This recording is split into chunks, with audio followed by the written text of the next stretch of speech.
Morning dear student. Class 12th की chemistry में आज हम लोग संयोजी बंध सिद्धांत, वैलेंसी बॉन्ड थ्योरी, वीबीटी जिसे कहते हैं वैलेंसी बॉन्ड थ्योरी के विषय में पढ़ते हैं।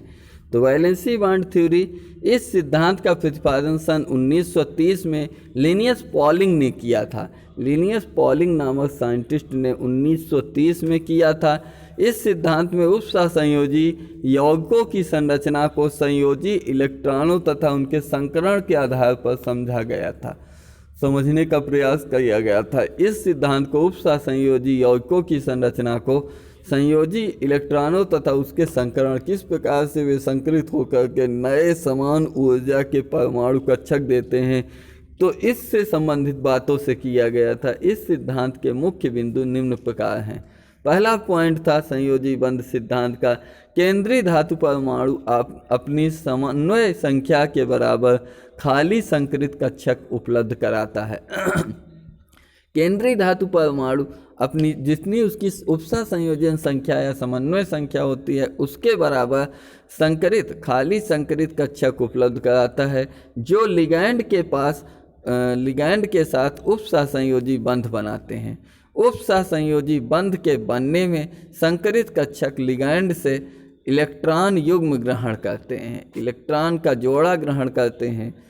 सेकंड है केंद्रीय धातु परमाणु N-1D, NS, NP या ND कक्षकों का उपयोग कर संकरण में कर सकता है तथा विभिन्न संकरणों के कारण ज्यामिति समतली, वर्गाकार, चतुष्फलकीय, अष्टफलकीय इत्यादि हो सकती है। ये संकरित कक्षकों की सममिति वर्गाकार, चतुष्फलकीय, अष्टफलकीय इत्यादि संरचना के परमाणु हो सकते हैं। थर्ड है संयोजी कोश में उपस्थित एकाकी इलेक्ट्रॉन युग्म बंध बनाने में भाग नहीं लेते। फोर्थ है यदि जटिल आयन या अणु के पास अयुग्मित इलेक्ट्रॉन होते हैं तो इनकी प्रकृति अनुचुंबकीय होती है, जबकि यदि अयुग्मित इलेक्ट्रॉन नहीं होते तो यह प्रतिचुंबकीय प्रकृति का होता है। अगला देखते हैं प्रबल लिगैंड जैसे Cn- CO इत्यादि संयोजी इलेक्ट्रॉनों को हुंड के नियम के विरुद्ध युग्मित करते हैं। इस तथ्य का विस्तार से अध्ययन हम क्रिस्टल फील्ड थ्योरी में कर सकते हैं, जहां हुंड के नियम के आधार पर इलेक्ट्रॉनों का युग्मन किया जाता है। अंतःकक्षक तथा बाह्य कक्षक जटिल यौगिक, जटिल के निर्माण में केंद्रीय धातु परमाणु के पास जटिल यौगिकों का जब निर्माण हो रहा है तो जटिल यौगिकों के निर्माण में केंद्रीय धातु परमाणु के पास संकरण के लिए सामान्यतः N-1D, NS, NP तथा ND कक्षक उपलब्ध रहते हैं। यदि संकरण में अंतःकोश N-1 के D कक्षक प्रयोग हो रहे हों तो ऐसे जटिल यौगिक अंतःकक्षक जटिल कहलाते हैं। इस प्रकार के यौगिकों में इलेक्ट्रॉन हुंड के नियम के विपरीत युग्मित हो जाते हैं। उस कंडीशन में जब अंतःकक्षक के जटिल यौगिक बन रहे हों तो हुंड के नियम के विपरीत मीन्स कि सामान्य से पहले भी इसका युग्मन हो जाता है, जिस कारण इन्हें न्यून चक्रण जटिल भी कहते हैं। इसके विपरीत यदि संकरण के बाह्यतम कोश यंत्र कोश को D कक्षक भाग ले रहे हों तो ऐसे यौगिक को बाह्य कक्षक यौगिक कहते हैं। क्योंकि इन यौगिकों में अयुग्मित इलेक्ट्रॉनों की संख्या अधिक होती है, अतः इन्हें उच्च चक्रण यौगिक भी कहते हैं। उदाहरण यहाँ पर दिखाया गया है, जैसे FeCN6 4- या CONH3 होल 6 4+3+ इत्यादि ये अंतः कक्षक हैं, कक्षक भी कहते हैं। FeCN होल 6 और 4- या CONH3 होल 6 3+ ये आपके न्यून चक्रण यौगिक हैं। इसी प्रकार बाह्य कक्षक या उच्च चक्रण यौगिक FeH2O होल 6 3+ या COF6 3- इत्यादि उच्च चक्रण यौगिक हैं। इसके पश्चात हम लोग सहसंयोजी बंध की सिद्धांत की सीमाएं। इस सिद्धांत सहसंयोजी बंध सिद्धांत वैलेंसी बांड थ्योरी की क्या सीमाएं हैं, लिमिटेशन।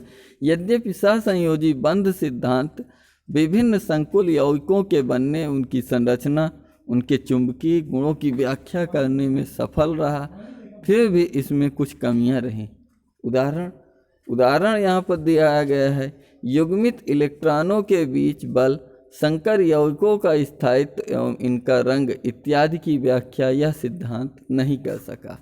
यह सिद्धांत वैलेंसी बांड थ्योरी युग्मित इलेक्ट्रॉनों के बीच बल, संकर यौगिकों का स्थायित्व किस प्रकार हो, स्टेबल है या अनस्टेबल है, तथा उनके सिद्धांत की व्याख्या, उनके रंग इत्यादि की व्याख्या नहीं कर सका, जो निम्नवत हैं।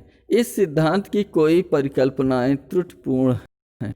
कई परिकल्पनाएं ऐसी थी जो त्रुटिपूर्ण थी, इनमें कुछ ना कुछ त्रुटियां रह गई थी। सेकंड नंबर है, संयोजी बंध सिद्धांत के आधार पर संकुल यौगिकों के स्पेक्ट्रमी गुणों की व्याख्या नहीं की जा सकी। स्पेक्ट्रमी गुणों की व्याख्या करने में यह सिद्धांत असफल रहा। थर्ड है, इस सिद्धांत के अनुसार संकुल यौगिकों के ऊष्मागतिक तथा गतिक स्थायित्व का मात्रात्मक निर्धारण नहीं किया जा सका। फोर्थ, कुछ यौगिक सक्रिय हैं जबकि कुछ संकर यौगिक अक्रिय अवस्था में होते हैं। क्यों? इस सिद्धांत के द्वारा इस विषय में कोई जानकारी प्राप्त नहीं हो सकी कि कौन सा यौगिक सक्रिय अवस्था में है, कौन सा अक्रिय अवस्था में है और ऐसा क्यों पाया जाता है। फिफ्थ नंबर है, यह सिद्धांत ताप के साथ साथ चुंबकीय आघूर्ण में परिवर्तन की व्याख्या नहीं करता है। सिक्स नंबर, यह सिद्धांत दुर्बल तथा प्रबल लिगैंड के मध्य अंतर स्पष्ट नहीं करता। कौन सा दुर्बल लिगैंड होगा, कौन सा प्रबल लिगैंड होगा, इस बात की व्याख्या नहीं कर सका। यह सिद्धांत संकुल यौगिकों के रंग की व्याख्या नहीं कर सका। कोई सा संकुल यौगिक किस रंग का, किस प्रकृति का होगा, इसकी व्याख्या करने में यह सहसंयोजी बंध सिद्धांत आपका इस सिद्धांत की व्याख्या करने में असफल रहा। इस प्रकार से यह सिद्धांत भी एक प्रकार से असफल होने के कारण, त्रुटिपूर्ण होने के कारण बाद में क्रिस्टल फील्ड थ्योरी प्रकाश में आई, जिसके विषय में हम लोग अगले टर्न पर पढ़ते हैं। तब तक के लिए जय हिंद, वंदे मातरम।